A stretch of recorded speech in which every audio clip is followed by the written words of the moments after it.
Hello and welcome to the Scoutcast ahead of Gameweek 9 and as the international break draws to a close. My name is Joe. My name's David. And I'm Sam. Welcome everyone. Thank you so much for that prolonged delay. Made me look I was on my own, but it's fine. I'm gathered here with Sam and David. So welcome David, but a special welcome to Sam, who is celebrating two amazing events: her first Scoutcast appearance and also her birthday. So somehow we've managed to get Sam on her birthday for the show as well. So just before we kick off with the rest of the show, just tell us a bit about you and how you are one half of FPL family. Yeah, so I am one half. I was going to say the better half, but let's go with one half of the FPL family with my husband Lee. The FPL family, we've been running it for about 3 years now. This is our third season. We have our own live streams on a Sunday evening over on our YouTube channel. You also see me on the FPL show, the pod, various other things that I make my appearances on. But yeah, the FPL family is my main thing right now. Great, and as we'll discover, you're also doing rather well in FPL this season as well. So putting me and David to shame there. David, anything else you wanted to add before we take a look at what's in the show? Yeah, well, I was just going to say, get ready to see a little bit more, we hope, of Sam on some videos in the near future. And it's worth saying that people should keep an eye on us later in the week because something to do with Sam and a few other things. We've got some big announcements on the way. We hope we can announce them on Thursday, but we will see. We will see. Watch this space. Exciting. I like it. It's a great DJ style trailing there of the news that's coming. And this anyway, meanwhile, we've got the Scoutcast show before the exciting news to come. So David, what is coming up on today's show? Yeah, so can anyone remember Game Week 8? That was ages ago. I mean, I'm glad that we can't because it was a stinker. We're going to have to drag up some of it and talk about it, sadly, because that's just what we have to do. So yeah, we're going to look back on Game Week 8 and we're going to have a look at our Game Week 9 transfer and captaincy decisions. It's looking like it's going to be tough choices yet again because we've got another week with some pretty annoying combination of fixtures. We're going to look at a differential option. We're going to look at clean sheets as per usual, but that's all the usual stuff, right? The key talking points that we're going to be looking at this week. Is it time to leave the Pookie party? Which I feel like we've been asking this for a while, and I've been at a few parties where I've asked that in the last couple of hours, and that's usually the ones you should leave. But well, we'll find out. We'll find out if we should finally be leaving the Pookie party, or if he's about to announce the after party, which starts in Game Week 9. We are going to be talking about a team that is a lot of people are looking at. We've got some good options, and some of us had options for that team and have sold both of them. As Leicester, their fixtures are really nice. They're on a good run of form. Who should we be bringing in, and who should we not be selling, David? Again, and then just the only other thing that we're going to be talking about, which I think is the one I'm looking forward to the most, actually, which I think is where Fantasy Football Scout really. That's what we're here for, is to help you guys spot new trends before they happen. A lot of bandwagons happen in FPL. We've seen Aaron Connolly, getting a bandwagon recently. Pookie was one a few weeks ago.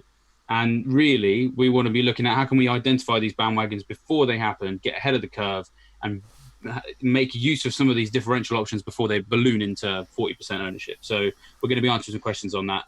Because really, this is a season where we all need a couple of those players because we're all having quite a stinker. So loads to talk about. Let's get cracking. Okay, well, let's look at Game Week 8 then. David, you go first. A score 47. I mean, this show, 47 is well above average, so that proves... Dizzy heights. Dizzy heights. So 47 dizzy heights for Game Week 8. So we'll quickly find out what you did. I note here that you got Mount and Tamori in for Maddison ahead of Leicester's fixtures. Okay, please explain. And you're currently just under the 400k mark. So here's your team. Yeah, explain this Maddison move. It was utter madness. They say that your greatest opponent in FPL is yourself, and clearly in Game Week 8, also me beat the actual me because the thing is, it wasn't an awful move because I don't really think that signing Mount is that's not a bad thing to do because obviously he delivered. But of course, you could look at it and say it's a wasted transfer because of Maddison did as well, and those fixtures are nice. Yeah, I mean, I actually preferred Chelsea's fixtures, and I like the idea of going for the double-edged sword. When we have two shield options, as we like to call them, players that everyone's got, and some people just have one, but if you have two, then it becomes a differential as a combination. And actually, that if Maddison hadn't delivered, then actually the transfer looks inspired because I got the two of the goal scorers from that game. And yeah, okay, fine. Yeah, Maddison's fixtures, they do look really nice. But like I said, I think Chelsea's do as well. And by moving him, getting Mount in, it saved me the cash to bring in Tomori. I know that defence should never be really high on your priority, but my defence that I picked on my wildcard had gone from I was quite happy with to within a very short space of time I really wasn't. Masuaku being the obvious one because it looked like he was the number one choice. And then, of course, Cresswell capitalised on the fact that he was suspended and then had a fantastic game, and Cresswell was clearly now number one. So I had a non-playing defender who I had in a rotation hope to start in some weeks. So I needed to fix that. And Chelsea, I think, are going to keep some clean sheets in this run they've got. So actually, Mount plus Tomori, I would still argue is better than Maddison plus Masuaku. So, Leicester are going to cause me problems, I'm sure, but I'm not unhappy with how it went. And to be fair, 47 in that kind of game week was not too bad, and I got a pretty big green arrow. So, yeah, we go again for game week 9. It's a classic M&M move. You're just swapping out players beginning with M for other players beginning with M. But anyway, we're going to talk more about Leicester later, and this is where you're going to gradually, as that section goes on, you're going to go, oh my God, what have I done? I might just step out for a few minutes. I'm going to go next. 42. Woohoo! Great score. Yeah, not well. Basically okay. Basically, what I did is I have been cherry picking my way to 4-3-3. Luke Dean and Greenwood out for King and Rico. I wanted to get more firepower up top, and King is another. Is it King to another? Is an easy move. So King up to a 7.5, a 7 million striker. Blah blah. It's easy. Greenwood's to someone else difficult. So I wanted to make that kind of initial move now. Meanwhile, King has just got some absolutely awful defences coming up. So for him, I just think he's on penalties for Bournemouth. They're an attacking side. I was just talking earlier about the Eddie Howe video of watching him in training. He loves attacking. So, I'm quite pleased with that so far. But obviously, Josh King didn't do much last week for me. Too many good defenders, I think, at the moment. So I wave goodbye to Dean. I think there's a lot of good value. If I didn't have Sionyu, for example, I would be very happy with a Burnley defender. I'd be very happy with Tyrone Mings. I'd be very happy with Lewis Dunk. It goes on and on. There's a lot of value there. So I'm back in the top 100k. And a green arrow. I hope I stay there or thereabouts and eventually move up and not descend again. Anyway, Sam, unlike me and David, you're doing exceptionally well this season. So you didn't get a good score, 31 I believe, but you're 19,000 in the world. So considering you had a bad score, my God, what were you before that? And okay, I wish I was 19,000 in the world. So look, we've got your team up here, so we can see some of the reasons perhaps why you're 19,000 in the world. Tell us about your team and your thoughts there. So last game week was not great. It was my first red arrow for quite a while. I was about 7k prior to this game week, so it did kind of hit me quite hard. I think I didn't make any transfers in the build up to game week 8, and I very nearly did Lanzini to Callum Hudson-Odoi last week. I was just I felt like Lanzini had some points in him in that West Ham game. So I held him for the week and rolled into game week 9, so I'd have 2 transfers for the international break. But it just kind of everything that could go wrong kind of did go wrong in that game week. It was like Pookie, I was expecting big things from him against Aston Villa. Now, obviously, that game was really high scoring, and so having Pookie, McGinn and Cantwell on the pitch, I expected there to be some attacking returns from at least one of them. So for none of them to make any returns, in fact, for 2 of them to just get booked, was really frustrating. Abraham and Henderson, kind of the shining lights, I suppose, of the rest of the kind of the dregs, I suppose, really. It just didn't go so well this week. But actually, I look at that team and I think there are there are some nice fixtures ahead for a lot of them, and they're players that, whilst they blanked this week, or last week rather, have done really well over the course of the season so far. I've barely made any changes to my team since the start of the season. I've been fairly static with them. I think I've made 6 up until game week 9. So there's definitely kind of been some positives from them. So just because they've had one bad game week, they don't kind of all getting shipped off. A few of them are, but not all of them. Yeah, well, the thing that strikes me about your team is Harry Kane. Now, it's almost become a joke on mine and David's captaincy videos each week, when after we mention all the really great captains, I turn to David and say, hey, what about Kane this week? And we then decide, no, Harry Kane is not a good captain this week. But now you're 19,000 and you have Harry Kane, and I presume he's your vice captain for game week 8. So I'm presuming many weeks you have captained him. Last, someone to say, hang on, what about Harry Kane? So what about Harry Kane? I mean, I've captained him twice, and both times he has returned. Never actually, as it's happened, he hasn't returned the most points out of my team that week, but he still had decent returns. So they've been fairly decent captain's options. I think the Spurs team as a whole aren't performing that well, and as a result of that, it does kind of beg the question about Harry Kane and whether he is as good an option as he was maybe in seasons gone by. But for me, you look at his performance again for England last night, or over the previous international break, and in some of the fixtures for Spurs this season, and it is still there. The Harry Kane that we all love to captain in FPL comes out still. So for me, I think particularly in the home fixtures that Spurs have, there's some really nice home fixtures coming up, none less than in game week 9 against Watford. That's a prime game for captaining Kane, surely. No, it is indeed. I mean, and also we've got our immediate history. You're a Spurs fan, is correct? I am. So you will know that Spurs against Watford is a great fixture over the years. It has been. I've seen Dele Alli getting a brace one year against them, and historically, but obviously now that my team Brighton are better than Spurs is quite tricky. So obviously Spurs aren't the team they were, but nevertheless, I do agree with you. Watford's a great fixture, and also I am joking. I am a Brighton fan, so I know my place. You were mentioning about your team and things not going right for you that week. So we're now rough with the smooth. We've only got one person this week. It's Owusu, and here's his team. So we're going to put him up here. Now, it's a great team. Hang on a minute, and he got 20 points. And I'll go through it as well for the benefit of our podcast listeners. He got 20 points. He benched 41 points. And I look at that team, I'd have done exactly the same thing. So he's got Edison in goal, nothing. Walker, 1 point. Pereira, 1 point. Coleman, sent off, -2. So he's got nothing so far. Cantwell, 2. Yarmolenko, 1. Sterling, captain, blank. Son, blank. Pookie, blank. And Card. Abraham, woohoo, goal. Aubameyang, Mr. Reliable, Aubameyang, nothing. And there you go. There's his lot, 20 points. Meanwhile, on his bench, he's got McGovern, Montoya. So that's 15 points just from those two. Adama Traore for Wolves has suddenly found the net after a year. I don't think it's since he was at Middlesbrough as he scored.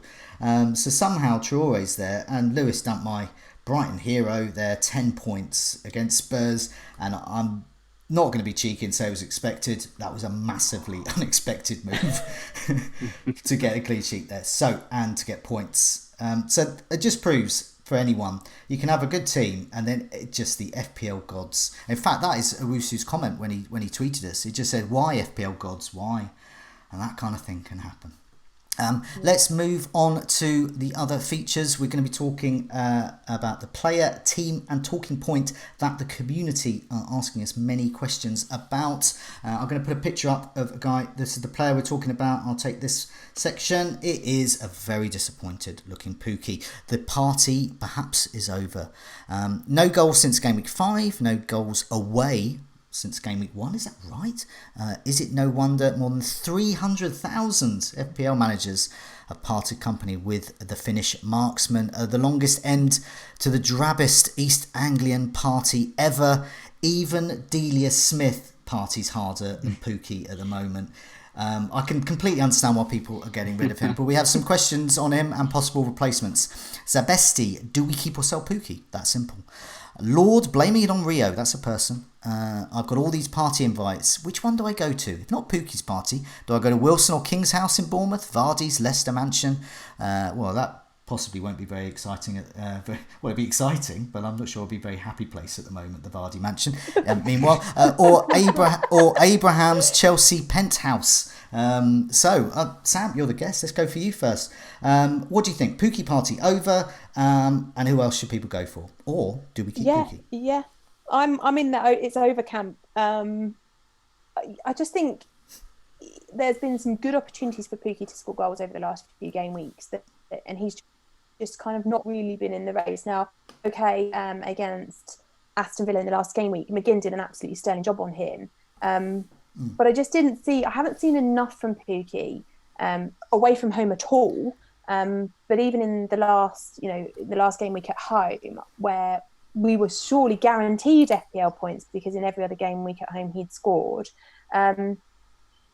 it just feels like it's not consistent enough for me. If he's not going to score away from home, and now there's the opportunity that he's going to blank when he is at home, I think there are other options, as the guys have said, who are more consistent, and all right, they might cost you a little bit more money, but for me, if they're going to return more often and every week, regardless of whether they're at home or away, then they're better options than Pookie. So yeah, I'm in there. It's over. Let's go to an after party somewhere else. So who would be your top? I say top replacements, because obviously we've got to include Aubameyang and Kane and so on like that, because it's difficult to replace them because of the pricing. But who would be your ideal top three strikers at the moment? So I think Abraham, with the fixtures that Chelsea have coming forward, and the way that he's been playing over recent weeks, he's pretty much a must-have in my opinion. Chelsea look great going forward, and he is the kind of the figurehead of that attack. I'm really keen on Vardy. I think, there's no overlooking Leicester's fixtures from game week 9 onwards, really. They've got one tough game week in game week 12, I think it is, when they play Arsenal. However, Vardy does in previous seasons, he's liked to score against the bigger clubs. So there's no reason he can't score in that game. So I think Vardy, he looks like a great option too. Wilson and King, the Bournemouth fixtures, again, they're lovely. I just find it really difficult to choose between the two of them in terms of which one there's a big price difference between Wilson and King. I had King at the beginning of the season when he was doing nothing. I've taken him out. He's scoring regular fancy points ever since then. Wilson has a habit when I bring him in of stopping scoring. So they're tough, but I'm in the kind of... everyone, don't think about it. Yeah, you just described Wilson ownership for the last 2 years. Absolutely. But I think for me, I'm in the kind of small, medium, big in terms of price bracket up front. So Abraham, Vardy, Kane, or Abraham, Vardy, Aubameyang or Aguero feels like a really nice dynamic going forwards. Yeah. No, okay. David, what do you think? Pookie party over? And if so, whose party do you go to? I'm a man I'm quite loyal to my friends. So if I was at a friend's party and it was kind of going downhill, I would feel like I had to stay. And I feel like I have that at the back of my mind with Pookie. Everything's telling me to leave, but part of me there's something about this. I don't know. I just feel like the international break might have come at a good time for Norwich. So obviously Sam's talked there about, we did obviously expect more from Norwich in these games. But I do think that one of the reasons why we didn't see them do as well as they could have done is this injury problem that seems to just be... if we're talking about FPL gods sort of being particularly vindictive, I do think that they have been picking on Norwich somewhat, because plenty of injuries to go around every season. It's just that 11 of them have happened to Norwich players in the last couple of weeks. And obviously, they haven't looked as good away from home, but I will sort of still stick by them a little bit and just sort of remind people that in pretty much every away match they've had this season, they've had to substitute a key member of the team, or rather a defensive player, like 15, 20, 25 minutes into a game, which is never going to put you in the right frame of mind to play your best football when you're a team that plays attacking football out from the back. Because if you don't have the ability to feed the midfielders from the defenders, then your forwards aren't going to get any service. So I think there have been mitigating circumstances, and I think the international break might help, but it's kind of hard to say because some of these injuries are quite long term. And of course, the other thing, of course, when you've got so many injuries, Daniel Farke said that quite a lot of these Norwich players have had to play with injuries, and he's had to give them injections and what have you. So Ben Godfrey has had to do that recently. I'm pretty sure that Cantwell, the last game, must have played with some level of pain relief because he came into the game as an injured out, played the whole game, and then is pulled out from the under-21s with the same injury that he might have had at the start of Game Week 8. So, if these players, a lot of these players can come back. So I'm looking at people like Cantwell, McLean, Godfrey, Lewis. They're the ones that aren't red flagged. But, Tetty could come back. Tribal maybe can come back, I think. So there's one or two that if they can come back, then maybe Norwich can kind of collect themselves. Something about their names as well. It sounds like the Camberwell Green firemen or something, Cuthbert, Dibble and Grubb as well. Wait for them to come back and then all will be well. Yeah, if they can get Cuthbert on the right wing, then they'll be firing off points like a fire hose. Yeah. Maybe. But of course the data doesn't look great as well. So I mean, we did an article last week actually. If people want to go back and have a look, comparison of Pukki from game weeks 1 to 4 versus 5 to 8. Goal attempts is down. Goal attempts in the box is down. Shots on target is more than half. In fact, so he had 11 shots on target first 4 matches, just 4 in the last 4. Interestingly, he's actually touched the ball in the box more often, but you could argue that players, when they lose confidence in the box, take a few extra touches rather than fire their shots off. His XG is ironically, XG has actually gone up, but it's something like 60% of his XG score in the last 4 matches was in that Man City game, and then it means the other 3 absolute rubbish. So yeah, if you're going purely on the stats, then there's every reason to go, it's time to move on. But at the back of my mind, I mean, so this fixture coming up, as much as it's away from home for Norwich, I think it's not a bad one. If you do just want to give Pukki one more week away at Bournemouth, a team who historically can't defend at all, he's going to get a chance in this, right? Because Bournemouth just love giving up chances. Yes. So yeah, that's where I'm at. Okay. It's kind of like I know I should probably leave, but I probably won't. Right. So for Sam, the Pukki party's over. For David, you're just still there. There's just stragglers left. You're just going around drinking the dregs out of old people's Heineken cans that have been half drunk. Yeah, doing the robot On your own. Go, look at me. And but I'll tell you what, I'm partying with Delia Smith still. Let's go. Goals imminent table. Here it is. I am not only still with the Pukki party, I think it's going to kick off. Because this goals imminent table is small but perfectly formed ahead of Game Week 9. Now I know, Sam, you don't want to hear this, but Pukki has had. No, I don't. No, he's had 10 goal attempts and only 4 on target though. But the goals imminent table, with its new improved expected goal filtering that we put in, has put Pukki, Sterling and Salah are the 3 players that are considered due a goal. So in order to fall off the goals imminent table, you've got to score, in which case you're fine. So the likes of Abraham wouldn't get on there because they're just scoring. Or you've got to be really bad. But if you're on the goals imminent table, then you're not necessarily really bad. You're just not scoring, but you could do. And I think Pukki's in that camp. And as David pointed out, Bournemouth's defence, they don't do defence. So I think he's going to do well this week. And I believe just minutes before we came on air, he scored for Finland. So if he can score... I think he's scored twice actually for Finland. Scored for twice. He's racking up the goals there. So going to punish me, isn't he? So there we go. We've got three views there. Pukki party's over. Why not keep the dregs going, and then just me just storming into an empty room saying, come on everyone, let's dance. And anyway, let's move the partying analogies over. We've got another section on teams. It's Leicester. Sam, do you want to introduce this bit? Yeah, so Leicester are top of the Fantasy Football Scouts season ticker at the moment. Their fixtures are beautiful over the next, up until game week 18 when they play Man City. There's a slightly tough game against Arsenal there in game week 12, but Arsenal defensively haven't been that brilliant so far this season, so there's nothing to suggest that Leicester can't get something out of that game. And I think given the way Leicester have been performing, I think, since Rodgers took over at the club back in March, only Liverpool, Man City and Chelsea have more Premier League points than Leicester. And I think for a lot of us as FPL owners, we were kind of looking at game week 9 as a turning point for bringing in Leicester players. Some of us were braver and went early, brought them in for that Newcastle game back in game week 7. Or some of us did a David and took them all out.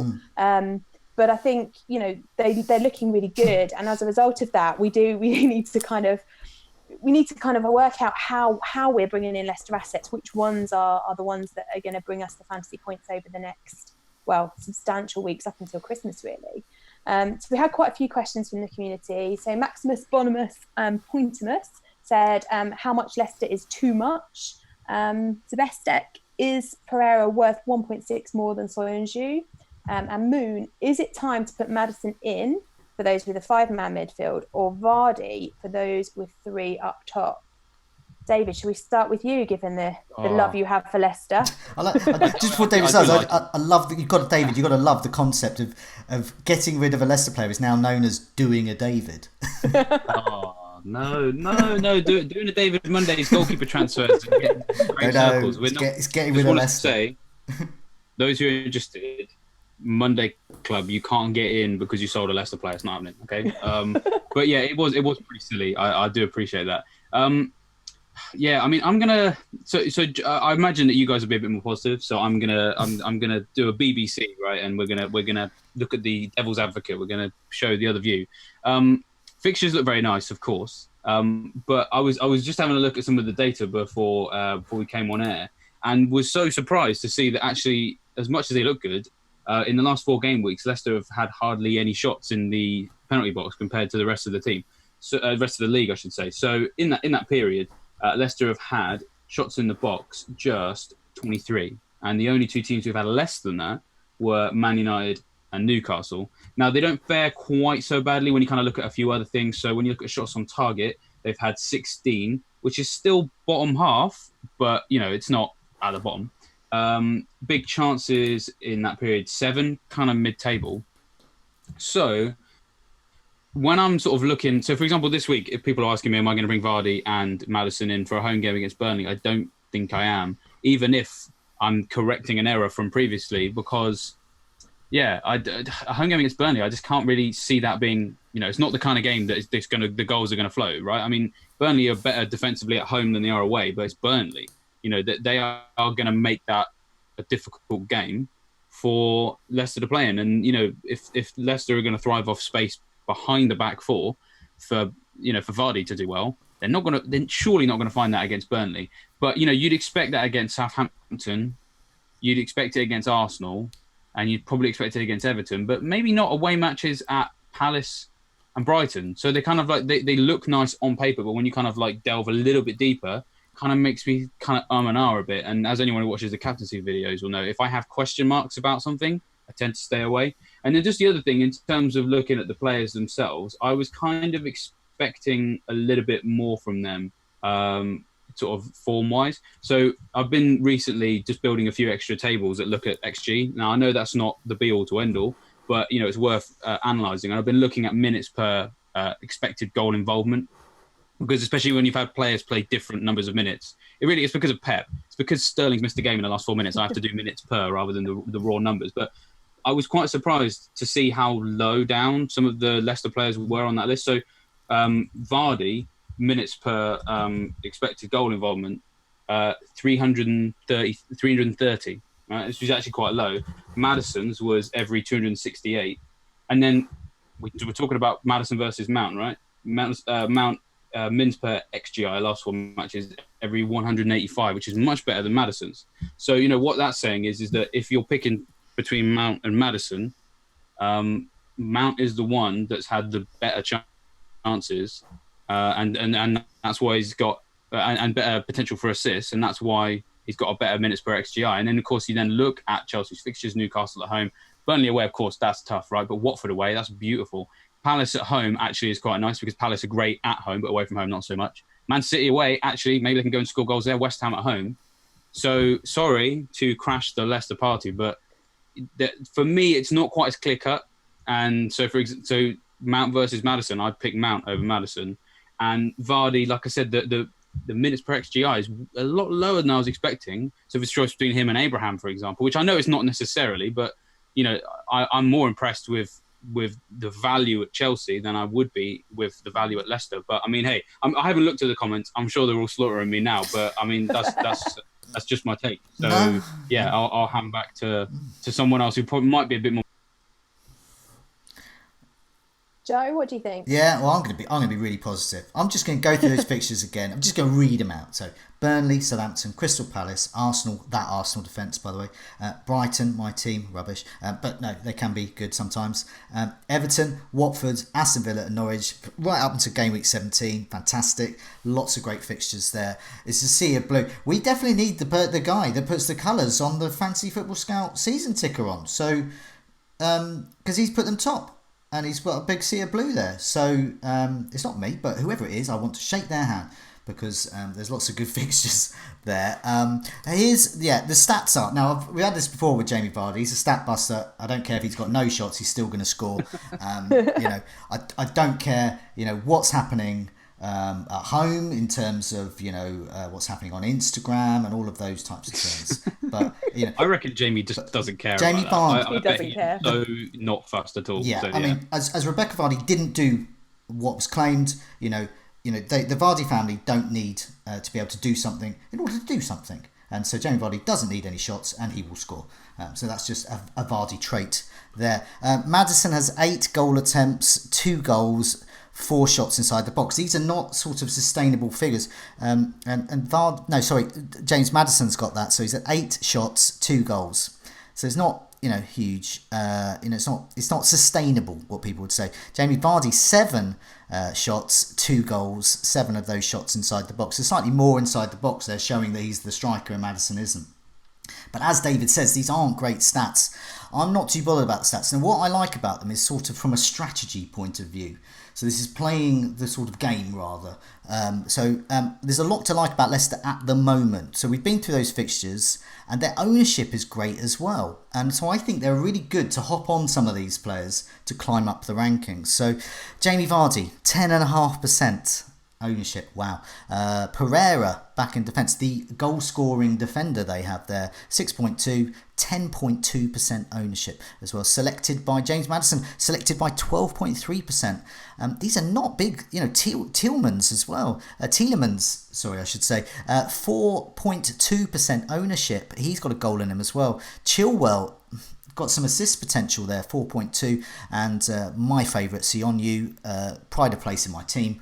6.9% ownership. So what I like about them from a strategy point of view is they've got the fixtures, they've got the differential ownership, they don't have the stats, but they have the players that don't need the stats. So it's been documented with Jamie Vardy. I don't know if James Maddison's probably a bit like that as well. He always kind of ticks along nicely with the points, but I do get Dave's point about Mount. I do prefer Mount to Maddison, so go back to that as well. But I think that's me being enthusiastic about Leicester. Yeah, back to you, Sam. I think for me, I spent a lot of time this week debating the Leicester defence problem in terms of, do you spend that extra money on Pereira or do you just go with the cheap option of Solange? And I think it for me, it was like, well, the cheap option enables me to have both a Chelsea midfielder and a Leicester striker or Leicester midfielder as well. Whereas if I've got the more expensive Leicester defender, it's a bit more difficult to fund that gap, I suppose, between the midfielder or the striker that you want to upgrade. So I've gone with Solange. All right, there's not going to be attacking returns from him, but there's certainly going to be some good defensive returns you would expect in that nice sea of fixtures that they've got coming up. But for me, I'm absolutely on board with the Leicester thing. I think it's kind of, to me, it feels like a no-brainer to bring in at least one Leicester player for these fixtures coming up. Vardy has got 10 goals in his last 10 home matches. That's only beaten by Mane with 15 and Aguero with 12. So yes, the stats might suggest that they're not firing on all cylinders at the moment. But my goodness, Vardy is still getting a goal every time he plays at home. So I'm looking at those home fixtures there, particularly this one against Burnley this week, and thinking there's definitely a Vardy goal at that game. So yeah, for me, it's time for Maddison or Vardy, depending upon what strategy you're playing your team. If you're going 3 at the top or if you're going 5 in midfield. And in terms of, is there too much Leicester? I think for me, 2 is enough. I think one defender, one attacking player feels enough. There's too many other teams. We see Chelsea on there. They've got great fixtures coming up. There's so many other teams that have got nice fixtures coming and that are in good form, that I think if you just go for the one up front or in the mid and then one at the back, that feels like it's plenty. Yeah, no, I agree. I mean, I can't get at the moment Maddison or Vardy, but I would like them, so I might think of a way of doing that, but it's not going to be this weekend, so that's a problem for next week to address. But other people are thinking that as well. But yeah, I think it's like it's back in the Northern Soul days, to use a party analogy again. So the East Anglia Pookie party's over. And everyone's heard tale of a new party that's going on in the East Midlands. So the coach racks up, and at midnight, off you go. And there's sure but it's lots of exciting soul rarities and excitement all the way up to Gameweek 17. So that's a tortured analogy from me. David, we've done a bit of crystal ball gazing with Leicester, we hope. But let's get some more trend setting going. What's our talking point all about? Yeah, so as we mentioned at the start, the talking point this week is how to identify bandwagons before they're bandwagons. Get on a differential before it becomes a shield pick that everyone else has got. And those who have done well this season, of course, Sam is one of them, will have probably done many of these things involving getting on Pookie nice and early, Abraham nice and early, avoiding the absolute myth that is big at the back. If you did that at the start of the season, you've had a good season. Everybody else got sucked in, myself included. And it didn't go as well as we'd hope. And, of course, being daring with the captaincy, of course, has really been what's been pushing people up the rankings, because Salah's blanked when he shouldn't have done. Sterling has, Aguero has, Aubameyang has, Kane has. But if you captained Pookie when he was doing well, if you captained Abraham when he was doing well, they're the sorts of players who are top of our mini leagues and in the high rankings. So with that in mind, that's hindsight. How can we reverse that and find out what we're doing next? And a couple of guys have sent in some suggestions there. So Zabesti has said, are Tierney and Bellerin, the fullbacks at Arsenal, are now back from injury? Are they now options? Tierney on the left looks very impressive whenever he's played. Bellerin, obviously, a relatively reliable defensive asset. Is the Arsenal defence emerging as an FPL trend to at last consider?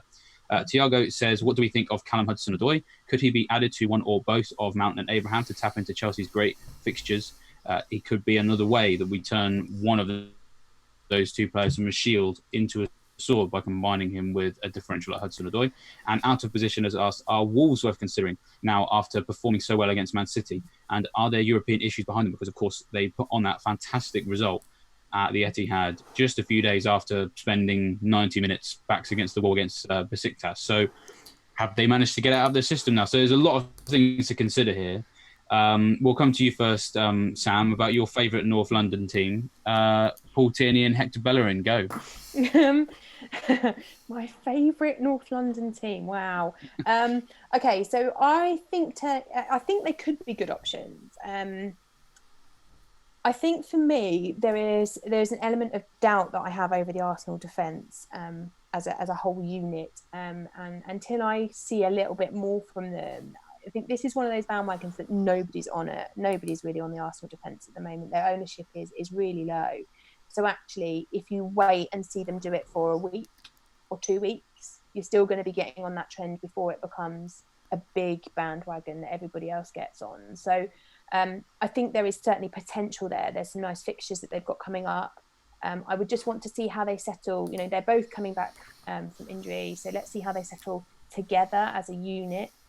As individually, I think they're both very good in terms of FPL options, but I would want to see them play together more readily before I would want to jump on that one. I think that's the tricky thing with some of these is you almost have to take a bit of a risk, don't you? Because that's the question mark is, yes, they're back because they played together, I think, for the first time in the Europa League win over Standard Liège. And obviously that's not really a first team fixture. And you want to be seeing them playing more in the Premier League. And Tierney especially, I thought his delivery looks incredible. I'd heard a lot of hype about him, but never watched him. That Europa League game was the first time I watched him. And I was impressed. But of course, I think part of this is going to have to be that clean sheet, because if you're paying 5.5, 5.4 for these players, you are going to have to wait and see. But of course, you mentioned that the fixtures are really nice. Away at Sheffield United, could get a clean sheet there. Home against Crystal Palace. Crystal Palace is something so good away from home. Home match even against Wolves, because Wolves have been a little bit sort of stuttery in front of goal. Diogo Jota's injured as well. And they've got Brighton game week 15. I suppose the problem is Southampton, Leicester, Norwich, West Ham, Man City. I can see all of those scoring against Arsenal in that period. And can you bench one of these defenders? Not really. So yeah, they're a bit too expensive, aren't they, for it to be kind of... I think, if you were talking about a 5 or 4.5 defender, then it's easy to kind of say, well, it's worth taking a chance on Arsenal keeping a clean sheet in these periods. But there's plenty of opportunities that they're probably games that they'll win, but are they games that they'll keep clean sheets in? I'm not sure. Yeah, I think I'm with you on that one. As they've talked about swords and shields, Joe, shall I come to you on Callum Hudson-Odoi? Do you believe that he satisfies the criteria to become a legendary weapon? Well, I think this is a very tortured Dungeons and Dragons style analogy we've been perfecting over the last year anyway. But Abraham and Mount is still a sword. But people are looking at other teams on Twitter and assuming that that's everyone. So Mount's highly owned, Abraham's highly owned. Now, the majority of teams in my leagues where they're not in the FPL Twitter sphere don't have both, and they're not going to have both. So having both is great. I had both last week, and I didn't get a dramatically huge score, but it was certainly above average. But having Mount and Abraham was great. That was the sword in action. Having Callum Hudson-Odoi in there as well just makes an even bigger sword. So it's not like a necessary sword to have, but if you fancy having a really bigger sword, I don't know if he's fully nailed on. I presume he could be. They certainly have the fixtures. I think he's a good price. I do like McGinn. I think McGinn can score in all sorts of types of fixtures, and is a player I just feel a bit safer to own. And if I had more money, I'd be going up to Maddison. But my crystal ball gazing is elsewhere, David. It's not towards Chelsea. It's towards Liverpool. Yeah, that is true. It's true. Yeah. And I think now we had a go at Az earlier this season about the Liverpool defensive double up, but I think it's back. I think trend spotters beware. The Liverpool double up at the back or even in attack, I think, is back. So a bit of a history lesson. Like a discarded pair of flares in 1979, I've written down here. The idea has been left to fester in the corner of a bedroom, but it's like it's 1989 all over again. Suddenly, it's time to dust off the flares. The baggy boot-fit beats of the Stone Roses and the Happy Mondays are back. Flares are back in, and that's exactly what has happened with the Liverpool defensive double-up. They were fashionable once, then they went off the boil, and then we waited a while. They festered in the corner of a room, and now they're back again, and I think they are. Now, there's many reasons I think they're back. One is because it's quite hard, as we found with Luca Dean, to find a defender that can get clean sheets and attacking points. Now, Liverpool haven't been getting the clean sheets, but Alisson is back. He's been pictured coming out to training. I haven't seen the pictures of him in training, but I've seen him going to training, so hopefully he's in training. I think that Robertson, Alexander-Arnold, is a very strong clean sheet attacking prospect type sword there. So I think a lot of people will own one. I don't think many people will own both. But here's something else as well. So game week 13 up until the World Club Cup commitments, Liverpool have great fixtures where Man City have not so great fixtures. So I'm wondering if, now this is a tweet I put out, I'll just put it up on the screen as well. So I asked, in game week 13, could a Salah and Mane double up? Perhaps at the expense of Sterling, be a good move. And cue Dungeons and Dragons analogy: two shields equals a sword. So they've got Crystal Palace, they've got Brighton, they've got Everton, they've got Bournemouth and Watford. Meanwhile, over the same period, Man City have Chelsea. Now they do have Newcastle and Burnley, but then they have Manchester United. Now, as much as I enjoy having a go at the team that beat my beloved Brighton in the 1983 FA Cup replay, Manchester United's defence is actually quite good, and then they play Arsenal. I don't know, but I just think Liverpool's fixtures look much better, and I just think, I'm wondering if for a period of maybe 5 fixtures or so, imagine that, Salah and Mane, because it's horrible watching a Liverpool game without Salah or Mane. But imagine watching it with Salah and Mane. Oh, I'd be... if I Like was the good old days, to be honest, of a couple of years ago. It would be. It was back in the days when I think possibly if Sterling stays out on the wing as he has done. Yes, he did score against a very static Bulgaria side in a different position that he plays for his club. But if he stays out on the wing and he's pretty much Pep Guardiola is shouting at him, stay out wide as well. It was listening to the match on the radio. This is something where the ear test comes in. I was listening to the Man City game against Wolves. And you could hear, and the commentators were picking up Pep Guardiola shouting at Sterling, "Stay wide." So he's basically saying, "Don't go near the penalty box." And I don't want to pay 12 million for that. I want to pay 12. I want Salah and Mane. So anyway, that's my crystal ball gazing. My final piece of crystal ball gazing is Wolves. I like them a lot coming up. The first 4 game weeks, they had a big chance every 65 minutes. That's not great.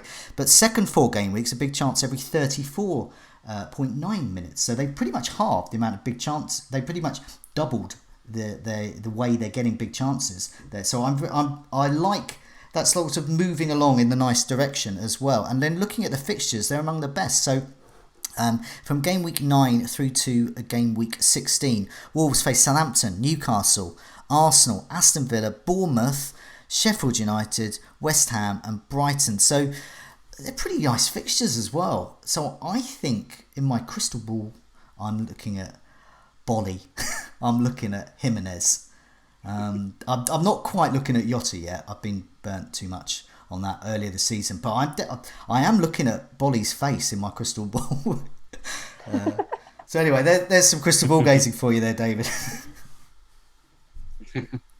No, I love it. I mean, to be honest, I think what this sort of section that we've just gone through really highlights is if you're looking for new bandwagons and you kind of want to do it in a dullard way, or rather a safe way, because we've talked about Arsenal, we've talked about Hudson-Odoi, and there's question marks, right? So yeah, maybe you get on a bandwagon, maybe you end up on just, a player you need to get rid of because he's not starting games or he's not keeping clean sheets. Maybe the way to go to find these new bandwagons is to go for players who historically have been tried and tested, because if we consider, because you're absolutely right, Salah plus Mane right now, that's a differential. So and both of those players have FPL pedigree, and they're definitely going to start all their games compared to a Tierney or Bellerin or Hudson-Odoi.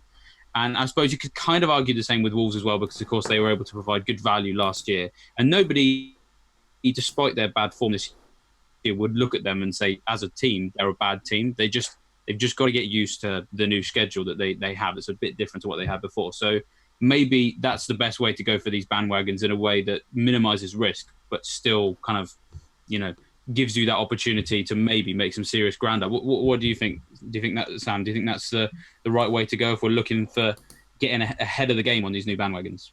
I think so. I think there's some really good previous FPL gold, the likes of Jimenez, that's really lowly owned this season, because there's been so many other players that have done bits so far this season, the likes of Pukki and Abraham, that people have been getting on. And then we look at the fixtures and you kind of go, oh, let's go with Vardy or Maddison or whoever it is. But there are so many players out there who you could easily move to. I kind of feel like so far I've got away with it. I've not had Sterling yet so far this season, but as Joe was saying, I'm more tempted to go with the Liverpool double up once they get through this slightly more difficult run of fixtures, because I think Salah and Mane together, 2 golden boots last season between them, they're going to bring you FPL points, they're going to score goals. So it makes absolute sense for that nice run of fixtures that Liverpool have got coming up to have both of them. Yeah, so sometimes the obvious choice is not necessarily, you shouldn't overlook it just because it's obvious.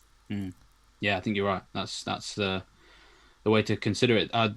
On to differentials specific for this game week, I think now, Joe. We've talked about differentials long term, but now time to focus in. Yeah, here this is the section of the show each week where we pick the best player over the next 4 game weeks who's owned by 5% or less of fantasy managers. If we are right, it's crystal ball gazing basically. They propel you up your mini league table, and they might not necessarily be differential for long. Pukki, Campbell, Haller have been our more successful Scoutcast differentials listed with points. Pookie in particular. I mean, we were talking about the party being over, but one hell of a party early on this season.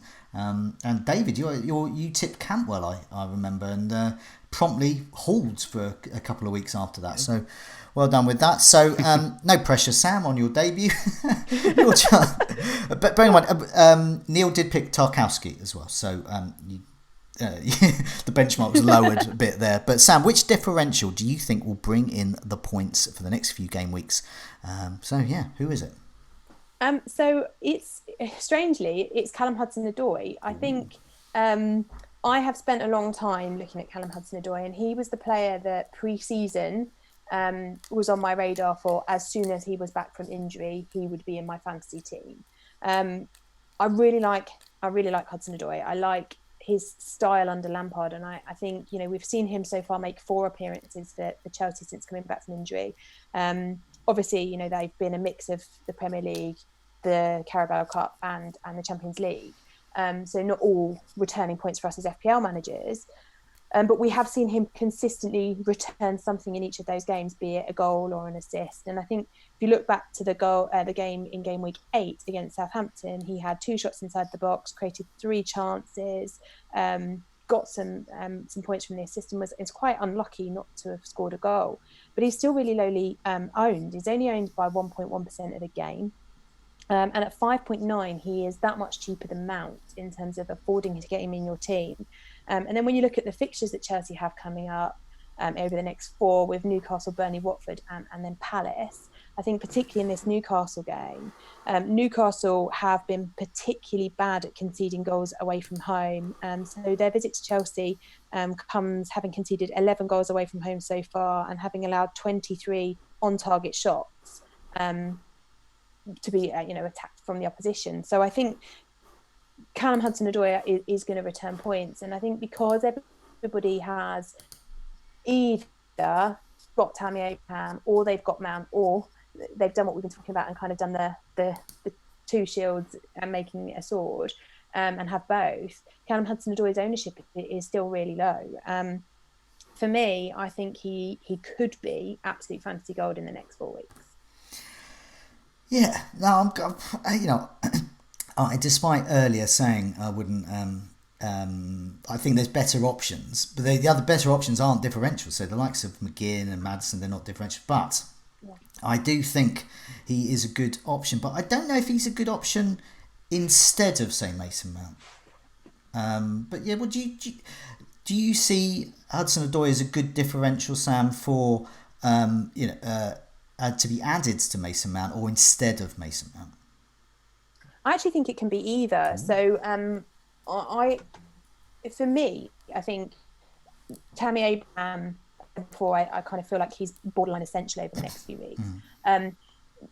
To then be able to have Mount and Hudson-Odoi together, if you're not going for the likes of Tomori at the back, the 3 of them will undoubtedly score attacking returns in those fixtures that they have coming up. The ticker is really nice for Chelsea for the next few weeks. And even that Man City game, Man City haven't looked great defensively, so I don't see any reason why they can't get attacking returns in that game. Probably won't get a clean sheet in that game, but could easily get attacking returns. So I don't think there's anything wrong with having the double up in the midfield with Mount and Callum Hudson-Odoi, or having the double up with Callum Hudson-Odoi and Abraham, or indeed having all 3 of them. I think any of those kind of combinations of Chelsea, the way that they have settled now under Frank Lampard and what he is starting to create at Chelsea, looks really promising for us as FPL managers.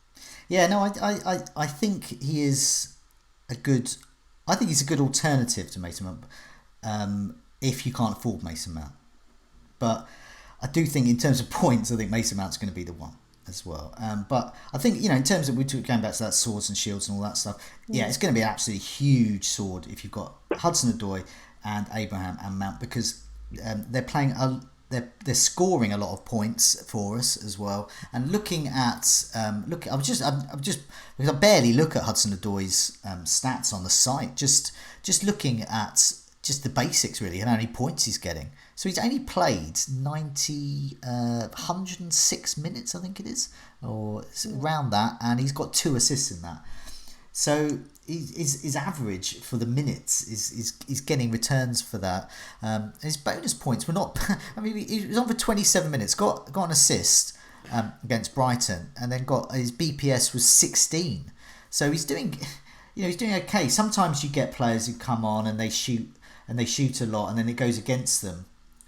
In terms of the bonus points. So I think he could be a good option there. I don't think he's bad. I certainly find him much more exciting than Tarkowski, although Neil has pointed out on the live stream that Tarkowski got 9 points when he recommended him. So yeah, okay, I'll concede on Tarkowski, but I find Hudson-Odoi much more interesting. So David, what do you think? Hudson-Odoi, good differential next coming weeks? Yeah, I mean, this section really is for the risk takers, right? So then, if that has been covered off, then why not? He's a player who has done well in the time that he has played this season. Has bags of talent. I mean, there's got to be a reason that was it Bayern Munich were trying to buy him over the summer, and then I think last January as well. So clearly, an incredibly talented player. That whole Chelsea squad looks incredible for the future. Ironically, considering that they can't sign anyone, they're actually looking in pretty good nick. So yeah, why not? Okay, well, let's move on to clean sheets then, away from differentials. So it's been ages since we looked at the next 6 fixtures in terms of clean sheets. So what I've done is I've gone on to the fixture ticker on Fantasy Football Scout. I've had a look. I've pressed the button that says defence. I've put sort by difficulty, and then the ones with the easiest fixtures are there. So David, who's got really nice easy fixtures coming up for in terms of clean sheets in the next 6?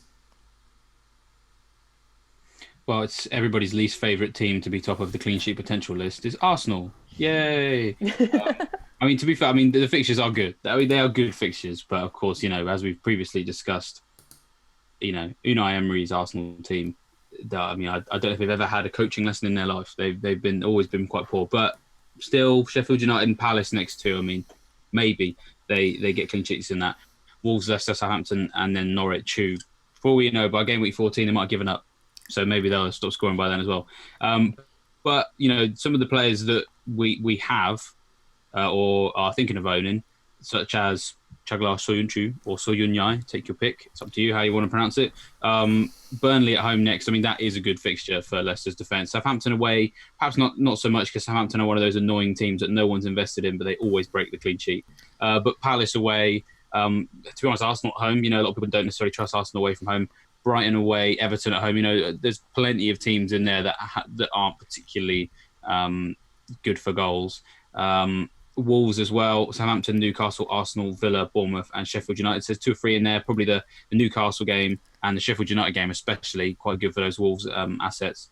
It's good to see that Chelsea's still up there. This home game against Newcastle is very much a leading factor in them being high on the season ticker because Newcastle away from home do not offer too much threat. And, for me, I'll talk about Burnley and United in just a sec, but Chelsea, for me, are, they are the must. If we're talking borderline essential defensive players to own over a set period, Leicester obviously looking very nice, but I think Chelsea are the most important because not only are the fixtures great, their defensive stats over the last 4 are fantastic as well. So their XG conceded over the last 4 matches, just 4.34, and that's the 3rd best in the league. So if you're able to combine fantastic defensive stats with fantastic fixtures, that's when you've got to own their defenders. And Tomori, for me, is such an important player to own right now. And, you could argue the case for Alonso because, maybe if we're talking differentials to get back on, we're saying that the people with FPL pedigree wants to look at, maybe it's him because, of course, Emerson, not particularly fit right now. And Lampard has, on occasion, used a back 3 and wing-backs potentially placed at Alonso's strength. So, their fixture's very nice. Newcastle, Burnley, Watford, Palace, Man City. They blanked at home last time out, so you never know. And then West Ham as well, who away from home, we wouldn't say we trusted them. And then Burnley and Man United are kind of the ones that... a lot of people have Nick Pope, but not necessarily everybody's doubled up. I have Matt Loughton, and I'm kind of quite happy looking at this set of fixtures. They've got Leicester next. Obviously, I've mentioned the fact that, maybe Leicester won't completely light this game up as much as we think. So we'll come on to my team selection in a minute, but double Burnley defence for that game, something I'm possibly considering. The Chelsea game, again, that's going to be one that's going to be a hard sell. But Sheffield United away, West Ham at home, Watford away, Crystal Palace at home. Burnley clean sheets at home are almost a given once again, which is really nice. So those 2 home fixtures very nice. Away at Sheffield United don't really offer too much threat. So and of course the handy thing here is the prices of those players. At Chelsea, it's really hard to find anyone outside of Tomori who offers a bit of value, but at Burnley, there's loads of them. So in a couple of weeks' time, I think a Burnley defensive double up with Pope, maybe Loughton, or possibly even Charlie Taylor, who if he can oust Eric Peters, who right now isn't fit, 4.2 I think he is. So there's some really nice looking options there, and 4th best XGC in the last 4 matches. So they've got defensive form and defensive fixtures, very nice. And let's just touch on Man United at the end, because everybody's steering clear of Man United players right now, probably with good reason. We can't really argue that their attack is rubbish and they are in serious need of something to give. I mean, maybe they get Martial back, maybe they get Pogba back and everything goes back to normal. So, don't touch their attacking players. But at the same time, once they get this Liverpool game out of the way, then, maybe we can possibly see some reasons to go back to a Maguire or Wan-Bissaka, depending on who's fit. Maybe even getting the Norwich game out of the way as well, possibly the Bournemouth one as well. But Brighton, Sheffield United and Aston Villa, I think they can maybe get at least... I'd be surprised if they didn't get 2 clean sheets out of those 2 games, bearing in mind the Brighton games at Old Trafford. So, we could be seeing Man United defensive assets sort of just creep back into the conversation. They have the 2nd best expected goals conceded over the last 4 matches. Only Liverpool have a better XGC than Man United. So definitely worth keeping those guys at the back of your mind for the next couple of weeks if you're looking at maybe tweaking your defensive rotations. Yeah, no, some good advice there. Particularly, looking at the sea of blue there with Chelsea, and Tomori's great value, isn't it? It's like with Sionyu at Leicester. It's like, it's not FPL's fault. They were just sort of priced up before they became regular, and they're basically 5.5 million defenders, but 4.5-ish. Yeah, get on board, especially with those fixtures. And the Manchester United defence as well. It's quite good they can't attack because they're just focusing on defence now. So just get the defenders and hope for the best with those fixtures. Let's look ahead to our plans, captaincy and transfers for game week 9. We'll start off with your team, Sam. Some people in the chat were saying we haven't heard Spurs mentioned before. Obviously, early on we were mentioning a bit of Spurs. So let's get your team up as well. Not only are we going to mention Spurs, we're going to mention it in the context of the captaincy. So here's your bus team for game week 9. Yeah, so here comes the Spurs bit. Captain's armband on Harry Kane this week. I think there is no better game to captain Harry Kane than against Watford at home. Surely. I think there is. It's actually a really difficult week to pick a captain this week. There's players that have got tough games, who you would normally kind of trust with the armband. There's players that have got flags on them that you would normally trust with the armband. So it is difficult. Now I'm sat here looking at my team and thinking there's a couple of really nice options that stand out for me. There's obviously Abraham, who we've talked about before, at home to Newcastle, which is a lovely fixture for him, and he could do really well. But if there's ever going to be a reason why I've spent so much money on Harry Kane as I have in my fantasy team budget, it's surely a game against Watford at home. So he gets my armband. I've made 3 transfers already. Okay, who's in and out? Who's out? So I don't normally do this, but I actually made 2 of them before game week 8 had even ended, on the basis that I've still got my wild card. So if international break had gone horribly wrong, I could have just played my wild card, but I wanted to make sure I hit the price rises at the right point so I could afford the players. So I took Diop out and brought Soranju in. It was kind of painful because Diop's been quite good for me so far this season, but with Fabianski injured, I was kind of a bit concerned about West Ham defensively. I also kind of decided this time that I would stick by what I'd said, and I brought in Hudson-Odoi and took out Lanzini for him, and then left the Pookie party and joined the Vardy party ahead of this nice run of fixtures. So 3 transfers, -4, but they look quite good. Now I just need those flags to disappear, and we'll be all right. I like the look of that. Yeah, Kane. Yeah, as you said with Kane, I feel is one of those, a bit like Aubameyang. He's like a ceiling floor kind of guy. I cannot fathom a universe where Harry Kane doesn't emerge from the end of that Watford game without at least 5 points. which would be a 10-point captaincy, so. which would be like, oh my God, that's bad. But bearing in mind, we've all been looking at like 4-point returns for our captains this season. So I can't believe he's going to get lower than 5 or 6 points. He could get, I can see a 13-point return there. He is proving more creative in terms of how he looks on the eye test. He's not necessarily racking up those assists for his club, although he is with his country. Was it 3 assists against Bulgaria? But he was really good at that. But yeah, he's overlooked. I think people like me have just had enough. And I've so had enough of Kane that I haven't even got him in my Sky team. And my Sky team, the premiums are really easy to move around.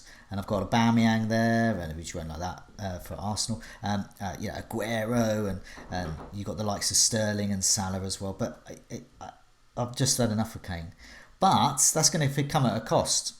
Because you got Kane, you got faith in him, and you're 19,000 in the world, and you're captaining this week, he's playing Watford. So, I am not going to have the last laugh in this one. You are, definitely. Let's hope so. Let's hope so. David, let's move on to your team. Different captain this time around. So yeah, tell us about your team. What your any transfers and plans? Yeah, so I mean, I'll start with the captaincy because for me it was a relatively easy one this week because I just really like Tammy Abraham, and unfortunately I can't rely on Harry Kane because I like you, Joe. I'd had enough, so there's no alternative. I can't captain someone playing Watford this week as much as I'd like to. But Abraham, I think, is slow. Well, I say slowly. I think he has now firmly put himself in the conversation for captaincy for most weeks, to be honest. When you look at how he's played over the start of the season. So, I mean, over the last 4 matches, 13 shots in the box, which is second best. Only Aguero is ahead of him for that. But Abraham, 10 shots on target. Aguero, just 3. He's had 7 more shots on target than him, and Abraham's obviously top of the league for that. 6 big chances as well in that period, which is the second best, or joint second best, I should say. And when you look at him across the whole course of the season, he's in a similar sort of position. He's in the top 3 for all of these really important attacking stats, decent next year as well. So a home match against Newcastle, who largely have been getting thrashed away from home. They've 5-0 at Leicester. They conceded 3 at Norwich, I should say, sorry, and at Liverpool. And, they've only really picked up points away from home against some of the smaller teams like Spurs. So, but that was a bit of a blip. I mean, that was a blip. I mean, Spurs should have won that game. But, yeah, Newcastle not getting thrashed away at Chelsea seems a bit unlikely. So then, yeah, combine that with how good his form is. For me, there's no one else in my team currently that really rivals him for that. In terms of what my transfers are, I mean, obviously, sea of yellow, unfortunately, with Cantwell and Salah, but I'm fairly confident they should be fine. In terms, but the transfer, I think I could hold it, but I'm a little bit concerned, dare I say it, about double Man City attack away at Palace. I feel like holding on to both of those could really leave me short-handed when a lot of people have Bournemouth attack. So I could be tempted. I've only got, I think, how many free transfers do I have? I think I have just the one. So yeah, so Aguero, I could downgrade to Wilson, but I don't really like the idea of then, because that's a lot of money in the bank. I don't really like the idea of reinvesting that for a hit. So, I could just play that team. People who listen to this quite regularly know if I can bank the transfer as soon as possible, I will. Maybe this is the week I do it. It perhaps depends on some of this injury news because I've still got Hayden suspended. I don't really want to start John Lundstrom at home against Arsenal. Sort of sorry for the blasphemy there, but generally speaking, I don't want to do that. Then if Cantwell is ruled out, then maybe I've got to make myself a move. But who do I go to? I mean, it's tricky. So then maybe if that does happen, then actually Aguero to Wilson and then upgrade Cantwell to someone else. Then maybe I'd do that. I wouldn't mind spending a hit just to kind of, field 10 players, to be honest. Field 11 players or 7 attackers rather than having to play a back 4 with Lundstrom at home against Arsenal. So kind of depends, but it's not I don't think it's the worst team in the world, so I might just hold.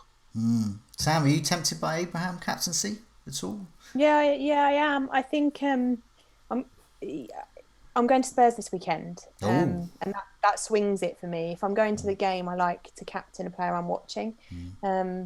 So that just put it in Kane's camp over Abraham, but I was very tempted to put it on Abraham this week.